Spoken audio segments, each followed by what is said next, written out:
Ghostwin, thank you so much for coming in. Oh, our pleasure. That was an electrifying performance. I loved it. Good. Yeah, I love that you guys went all out. I said it before. That was so sick that you. My own private show on the stool, I was vibing out so heavy. I'm like, this is great. This is awesome. That's as acoustic as we get, yeah, which is not acoustic in any way. Yeah. Well, that's what I said. Cause, when I had messaged you guys, I was like, we'll do like an acoustic thing, as long as it's not a full kit, we're good. And right. I think it turned out really good. Sweet. How has the last little while been like for you guys? What are you guys working on? It's been, this is, we've had quite the year, I guess. Like 2025 was like the major, like, complete reinvention of Ghost Twin, I guess. We got together as, well, I don't even know where to start. Like, Ghost Twin was formed many, many years ago. It was a project between myself and Jaimz Asmundson, who was my husband. We played, we released albums, we toured, we did all the band things. We had so much fun. And we did that for like a good 10 years. And then, it was right at the New Year's Eve into 2024, he passed away. And for a long time, I did not know what it was going to be. Like, does this band exist? And it was hard for me to admit that it was over, but I couldn't possibly see how it could still exist. And actually, I couldn't understand how I was still alive. Like, it was quite the struggle to just come to terms with reality. However, there's my preamble about life in general. It was like around into maybe like June or July of that year that I really missed it, and I wanted to do music, and I had just some thoughts about who might participate in that, and the first person I had thought of was Patrick Short. That was probably the person that Jaimz and I talked about. Like, Jaimz even said, if we ever have like this amazing show that we can't say no to, but I can't do it because I'm sick or something dumb like that, you should just go do it and bring Pat. That was like his idea. It was like the backup plan. So like, well, I remembered that, of course. And another thing that I had been working on that year, I've been trying to finish everything that Jaimz started and didn't finish. That is like, that'll last me the rest of my life. He has so many unfinished projects, and one of which is this web series where he was driving around in his like beloved Honda Civic, which he thought was the coolest car in the world, and it's pretty fun car. And interviewing local musicians while they play with synthesizers hooked up to the dashboard. It's like kind of a wild ride of a show, and it never got done. So it's almost done. Actually, tomorrow might be the day that it is like finally finished for real. Oh, wow. And I can't believe it. It's been such an epic journey. However, all of that aside, one of the guests on this show was Alison Hain. And I really enjoyed that episode, and I realized that Alison knows huge amounts about Ableton Live and synthesizers and things that I don't know as much about as I would like. So then I asked I asked you to help me to like rip some tracks. What was I even doing? I needed your help with something, and you agreed. Yeah, James basically wrote a vast majority of the Ghost Twin music using a hardware synth that that had all the sounds in it, and he could just trigger it from the computer. But in order to actually record everything, you had to multi-track all of the sounds out of the synth into Ableton, and it uses some old software that doesn't work on modern Macs, and it's hard to get to work on modern computers, and it's kind of glitchy and messy. So Karen needed help figuring out how that worked in order to just like start wrapping up some things that were sort of left loose, and I helped Karen figure out how to do that. And then while we were doing it, Karen, we just realized that we like working together. And that was just kind of the decision that let's try doing Ghost Twin as this group and see how we like it. And we're still doing it. We're having fun. And that's where we're at now. So we played, I have no idea how many shows we even played last year. We played our first show almost exactly a year ago. No, there's 2 guitars. And now there's 2 guitars. Yeah. Big. We played so many shows last year. I guess we just played our first one, and then people kept asking, and which was just so lovely and supportive of the community being interested in what we're doing. And now it seems to be happening again. We're starting to play again after taking a couple months off, and people keep asking us to play. So awesome. Here we go. Yeah. Good times. What especially stood out to me about everything there is, after James's passing, to keep the project going, and especially to focus on his unfinished work, right? To keep that, he lives on through the music going forward, and he's still an integral piece, it sounds like, to what's going on. I love that. If I want to collaborate him for the rest of my life, I have the freedom to do so. He left me so much stuff to do. Yeah. And I'm enjoying it. Some people, it wouldn't be for everybody. Everyone deals with death differently, right? I meet people, some people that I talk to about it, they ask me why I haven't moved. They're like, how can you stay in that house? And it doesn't bother me. I don't mind being in that energy, in that space. And I don't, but I know other people who, if there's been a death, they just want to run away and not hide or not think about it. And I mean, that's everyone's got their own way of dealing. I'm not trying to criticize that, but my way has been to just kind of dive into it and immerse myself with that, and it doesn't make me feel depressed. I'm happy to be there.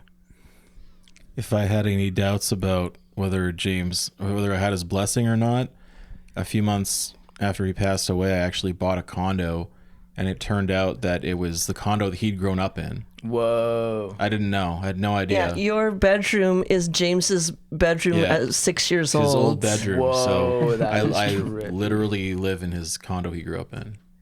That is wild. Yeah. Yeah. Yeah. So there you go. Yeah. No one knew. We just found that out a few months ago. No wow. idea. Yeah. Wow. And how has the sound evolved now? How's the dynamic with Alison and Pat now working on it?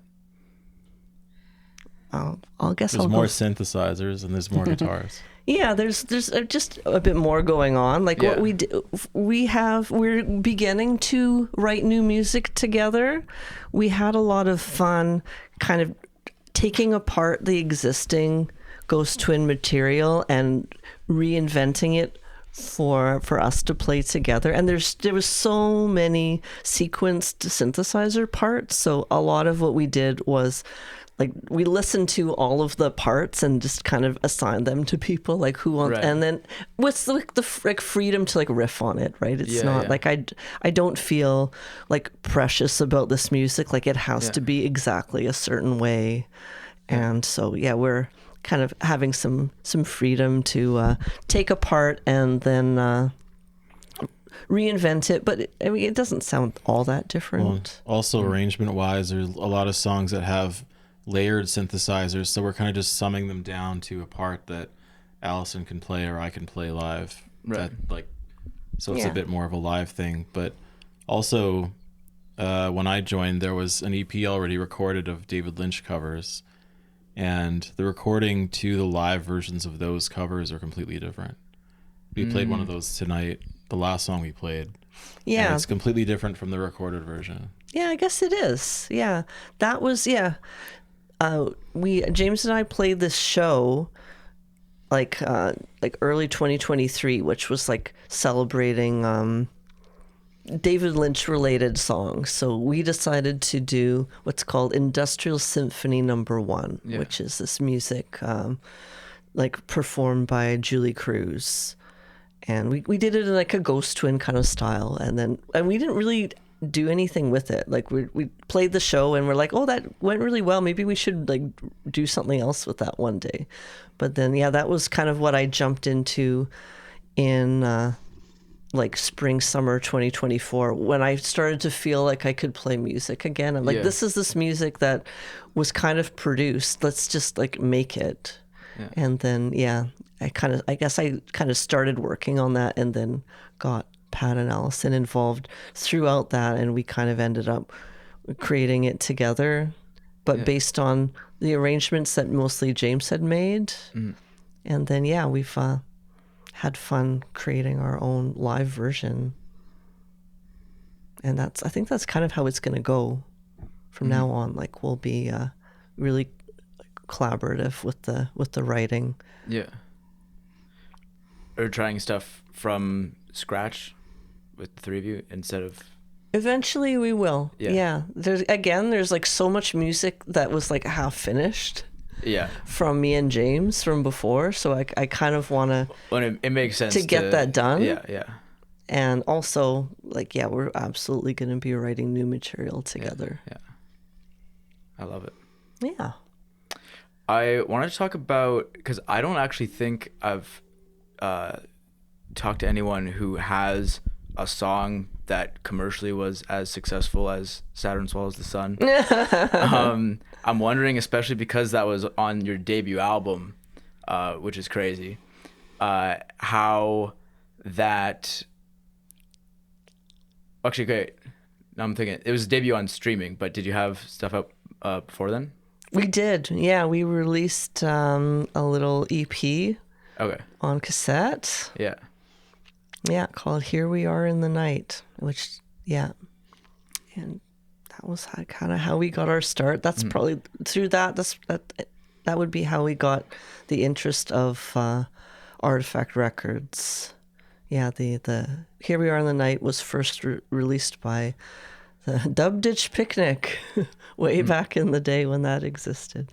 So then we got onto Artifact and got produced our first full-length album, Plastic Heart, which included Saturn Swallows the Sun. And we had this dream that we wanted to have music produced by Maya Postepsky.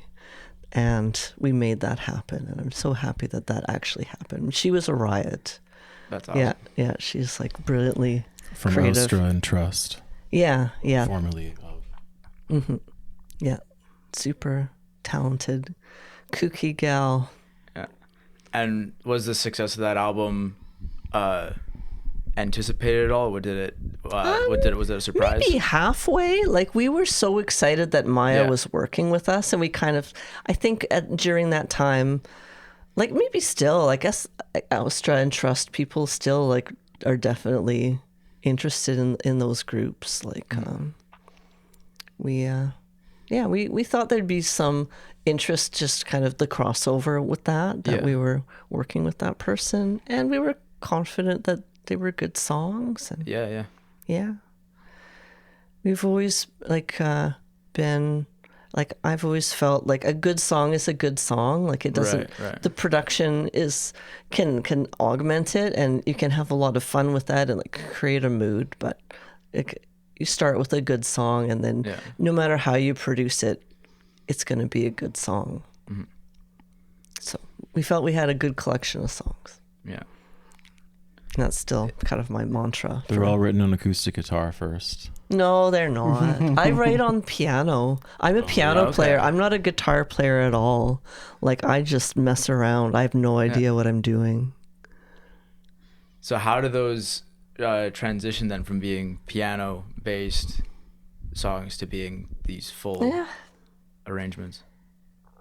And I'm not a producer. I will like write like a chord progression, and I'll sing, and I'll just kind of like record it in my speaker of my phone, like, and then I know Ableton well enough to like program stuff. Like and with just my dinky MIDI sounds that sound terrible.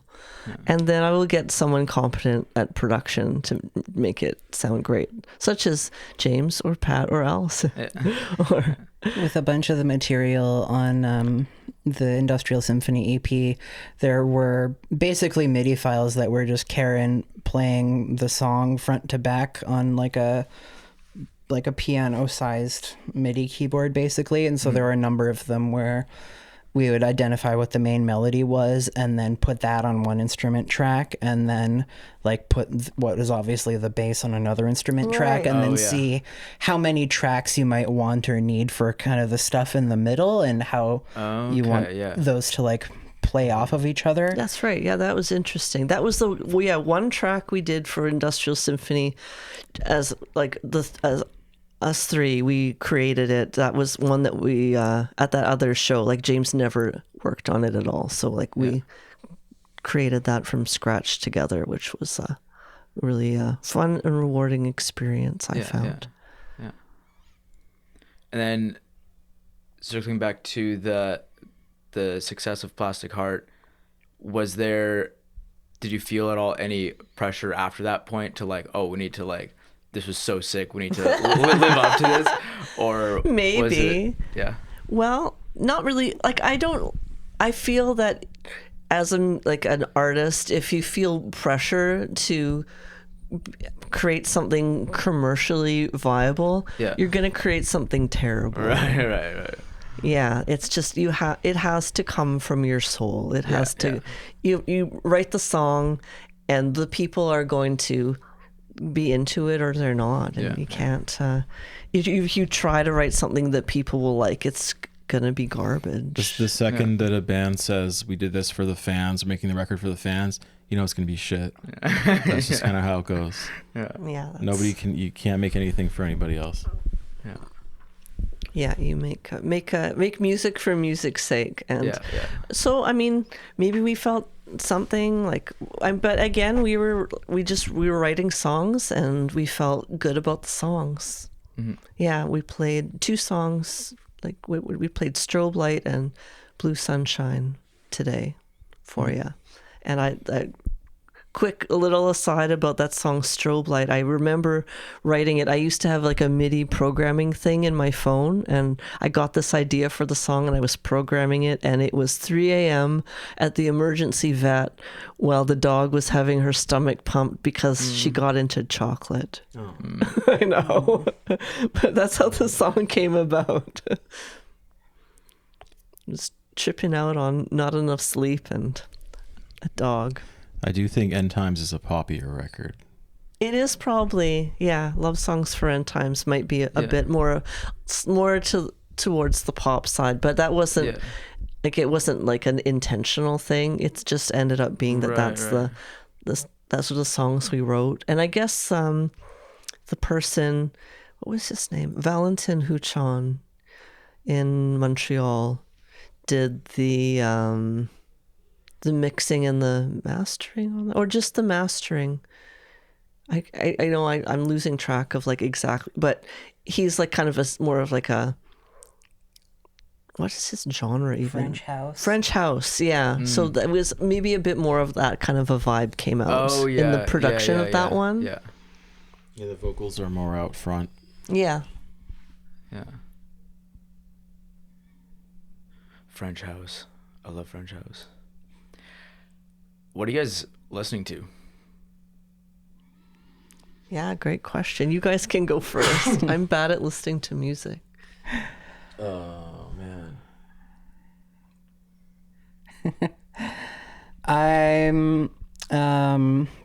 I played a show a couple weeks ago with Radagast. Yeah. And Your solo project, Mutable Body. yeah. And that sent me back down like a dungeon synth rabbit hole. Like I've been into it for years and years and years, and I've made some music that kind of fits in there, but that show was kind of an excuse to be like, I'm gonna actually just write music like this and just go really hard into this world. It was so good. Thank you. Yeah. So I have been listening to like a lot of dungeon synth, like Old Tower, and like I was checking out Radagast and Desolation Plains, who couldn't make it to the show because of ice, and then I started getting back into like old black metal bands that I haven't listened to for a while, but have always like kind of appreciated, because that, I guess, dungeon synth came out of that. So I got back into Blue South Nord and Emperor, and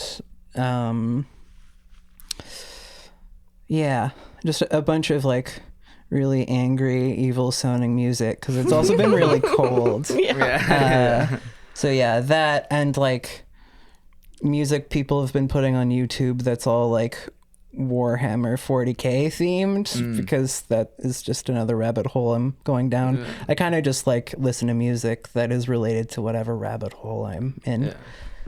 Dungeon synth is a really cool world and a rabbit hole. Like I was digging into it for the Radagast interview, and it's crazy how deep people are going. You know, it's awesome. It's mysterious. I don't know much about it. Yeah. I'm in a bit of a minimal synth pop, I guess. Minimal wave. I don't know what you call like the early 80s. Very simple kind of synthesizer music. Like I'm kind of obsessed with early Soft Cell before they put out Tainted Love. They were like a very very raw sounding, very punky synth kind of project. Cool. And the early stuff's very angry, and I guess they were always kind of like social commentary, but the early stuff especially so.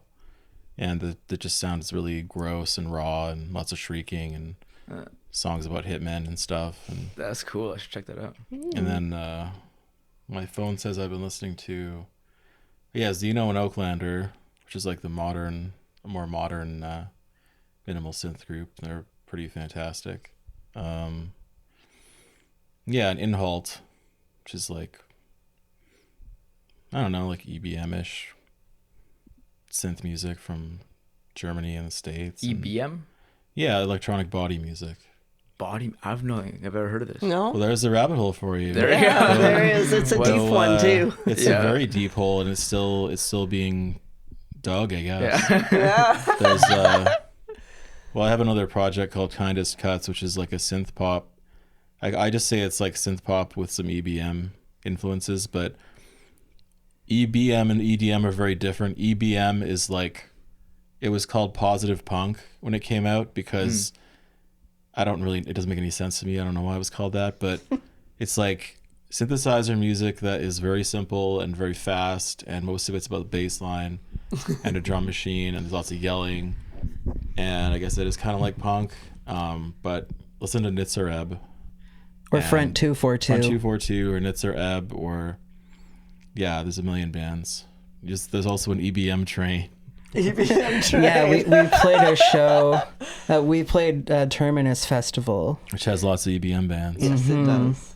Yeah, there's basically like an EBM night. It was like 4 nights, and most of the nights kind of had their own thing happening. So there's this one artist, Extra Human, who's like from Germany. He had a song called EBM Train, and it was really heavy, and it was really hype, and I was yelling the whole time. There is an EDM train in Germany, and it is a train where they play EDM, but I don't like it so much.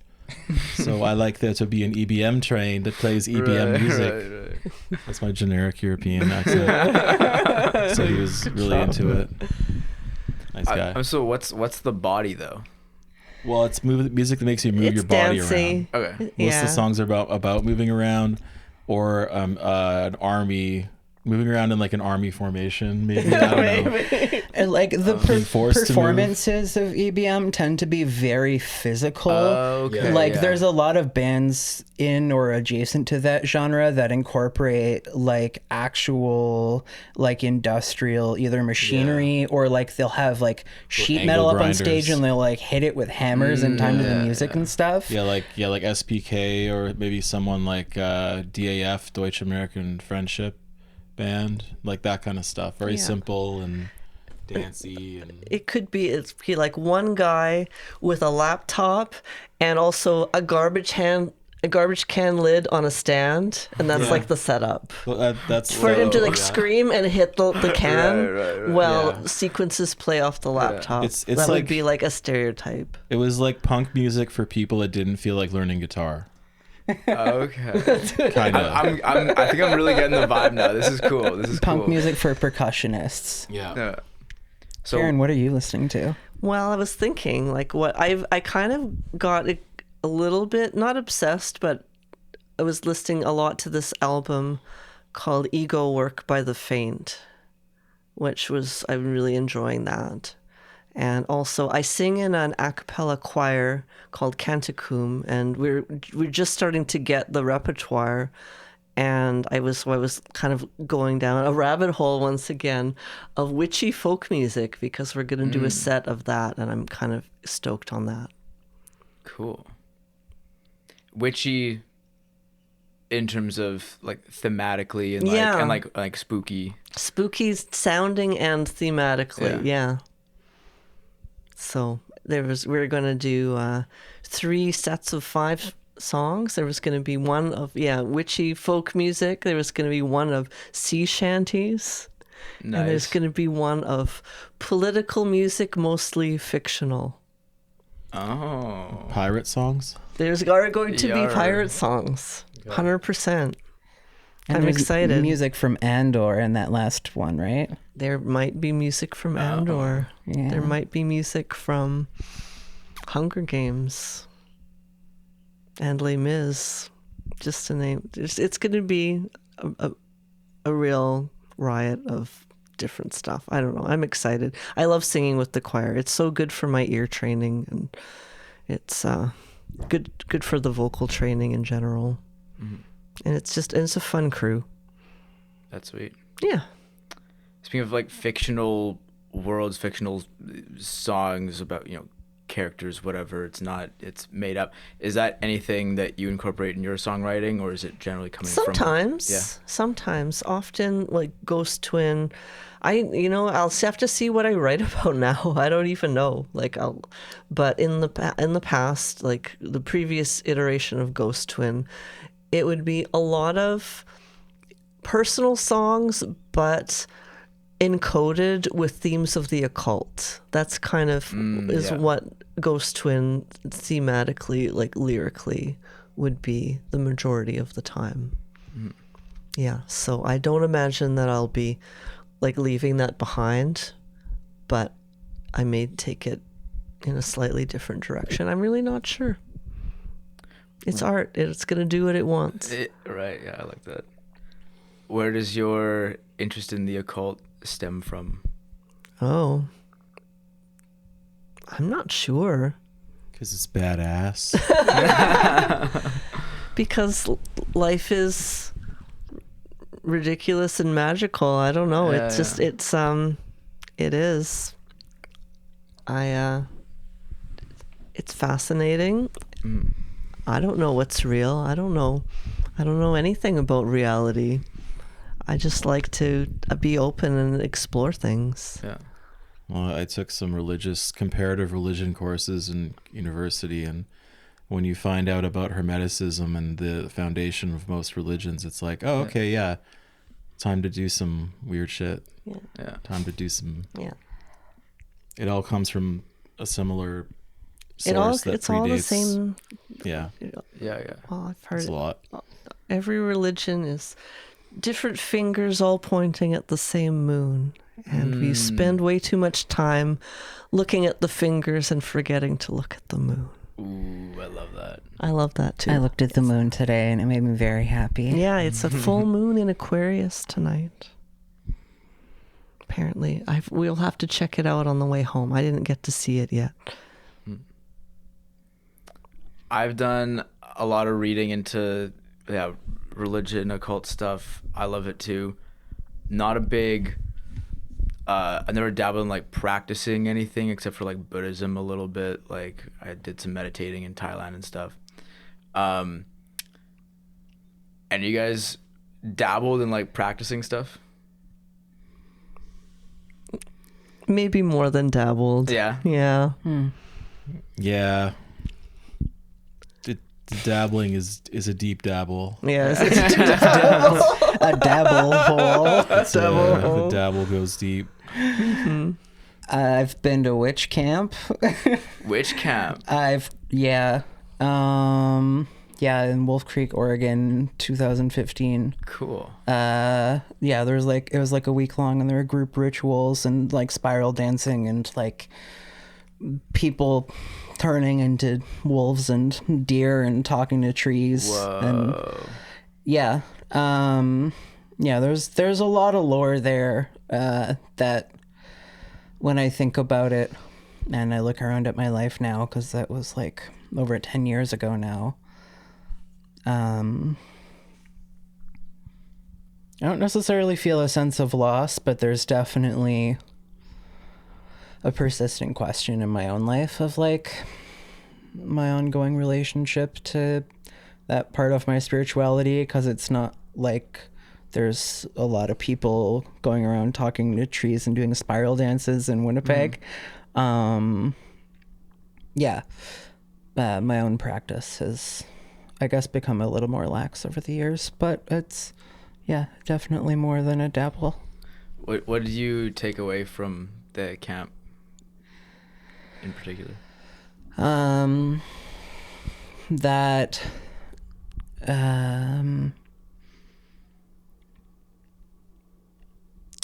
a reality is a collectively agreed upon hallucination, and that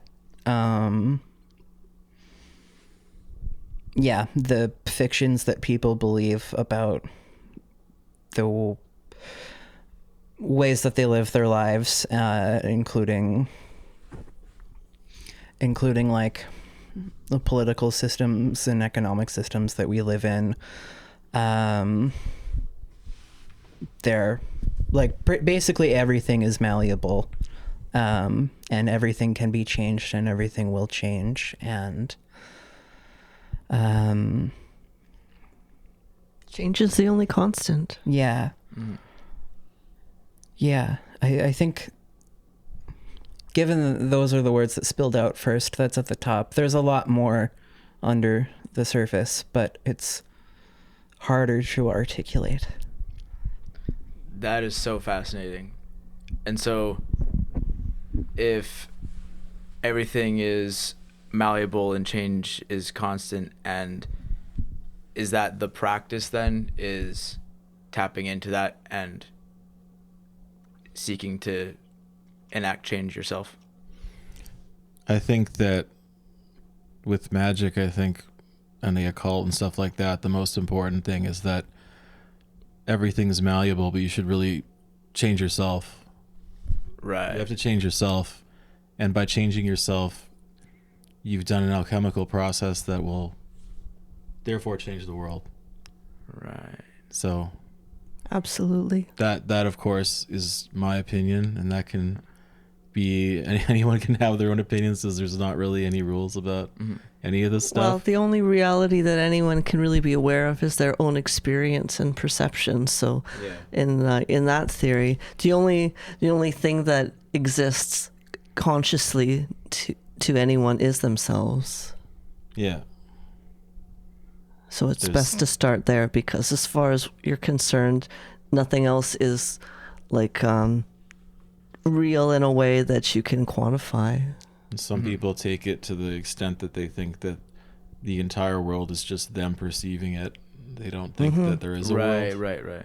And that's, you can do that if you want. It's a choice. And so when you talk about changing yourself, what does that look like?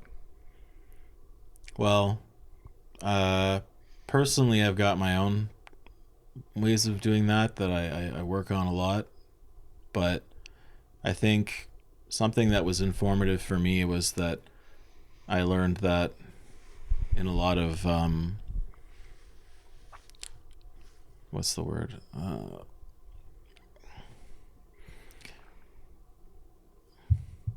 For some reason, I'm blanking on the kind of religion, but there's kind of like you just have to figure out who you actually are. You don't necessarily know.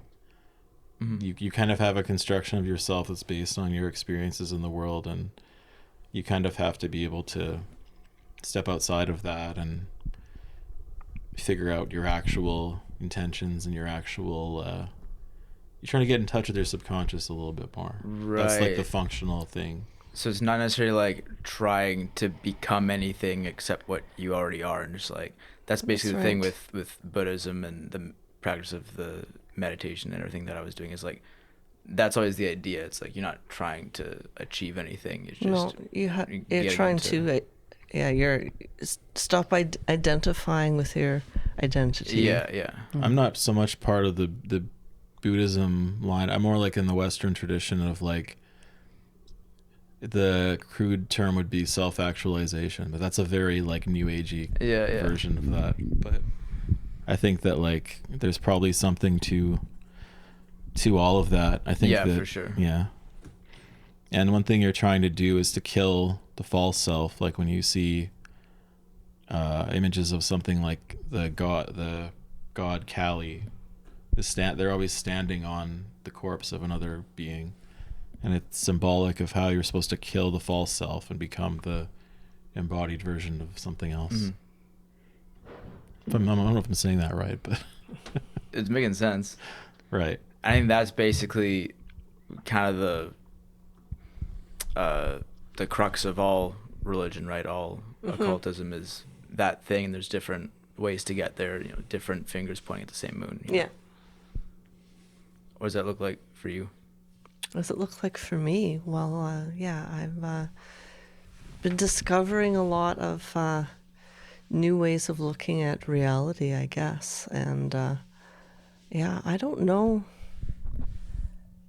what's brought it all about. I guess I've had like a major life change. Looking at what is I'm doing a lot of ego work, I guess. That's like what I'm undergoing is looking at what are the false beliefs that I might have, and how to let those go. And they're like, I don't know, they're kind of gone, and I feel really like at peace and wonderful. And so whatever it is, that magic that I have going on in the background is definitely working.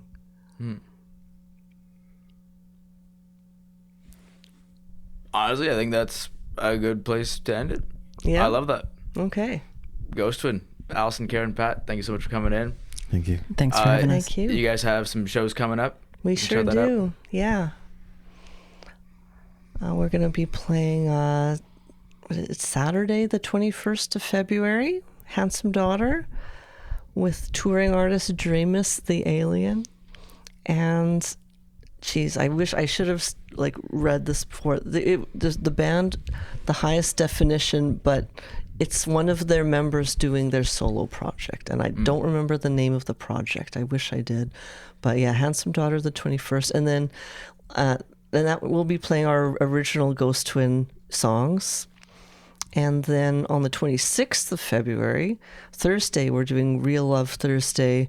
It's kind of a reprise of the David Lynch show with who's playing?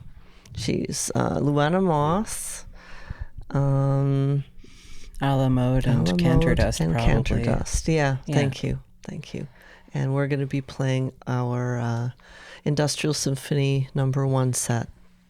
Awesome. Yeah, and sure there'll be many more shows throughout the year. We've got a little, possibly a tour happening in the works, and plans to get back into the writing room and the studio.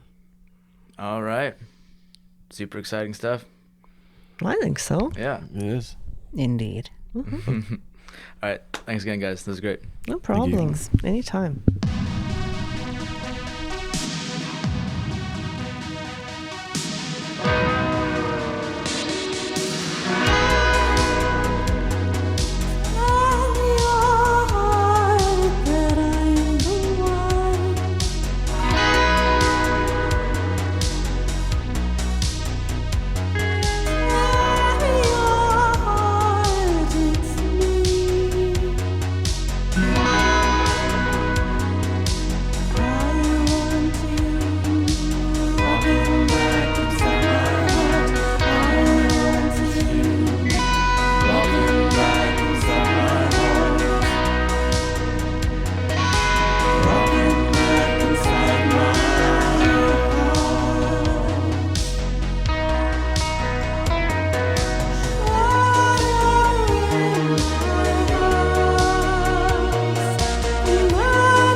Go